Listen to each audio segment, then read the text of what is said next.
Hi, this is Brandon from ThirstGym.com. Today we're talking about an exercise called the Bodyweight vertical jump to broad jump. This is a great plyometric exercise you can put in your training programs, help your athletes jump higher, jump farther, improve that reactive capability and make them pretty springy, and improve overall athleticism. The great thing about this exercise is there's no equipment needed. You can do it entirely with just your body weight, so that makes it great to be able to implement in terms of your warm-ups, putting it in a strength and conditioning program that is pretty minimalistic in terms of equipment. You don't have a whole lot of stuff you can use with big groups. This is a great exercise you can use as well.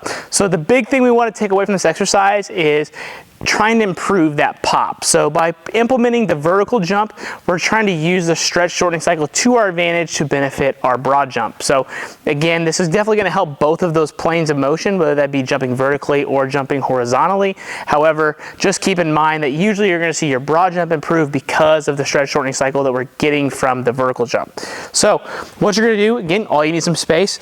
You're just going to do your standard vertical jump here. So you're going to start with your hands up, come down, jump up as high as you can. As soon as you land, then we're going to jump as far as we can and then return back to the start position. So we're going to go from here, stick the landing, walk back, and then try to take it as soon as you hit the ground. Let your hips give just a little bit so you can load those hips up just enough. We don't want to land straight-legged, but we also don't want to squat when we land.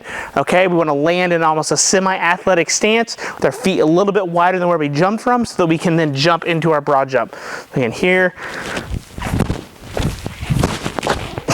Okay, so notice that I'm letting my hips sink down just a little bit so that I can use that stretch shortening cycle, especially from my glutes and my hamstrings, to then be able to propel myself forward in the jump. So the reason I like this exercise is it's great for in-season athletics if we're trying to improve movement qualities. Generally speaking, we're limited on our ground contacts, at least from an overuse perspective, or like in our case, when we see athletes in season, it's usually only like one time a week that we're seeing them. So we're trying to think, how can we get them to move in multiple planes, improve power output in multiple planes, and this exercise fits the bill nicely anywhere from young athletes to older athletes and more experienced athletes. So the big thing you got to remember is you've got two good quality ground contacts in the exercise, one from the vertical jump, one from the broad jump. So just keep that in mind when it comes to your programming. Generally like anywhere from 3 to 5 sets of anywhere from 3 to 5 reps for an exercise like this. Adjust that based upon your needs and currently what you're doing in your training program. But as always, start on the lower end to get the hang of the exercise and adjust yourself to the volume, because I'm sure there's other things that you're doing along with this exercise to improve your performance. So again, that's the body weight vertical jump to broad jump. Super simple, very minimalistic, but something that can definitely help you in your athleticism. If you got any questions, please feel free to let me know in the comment section. Thanks. Have a great day.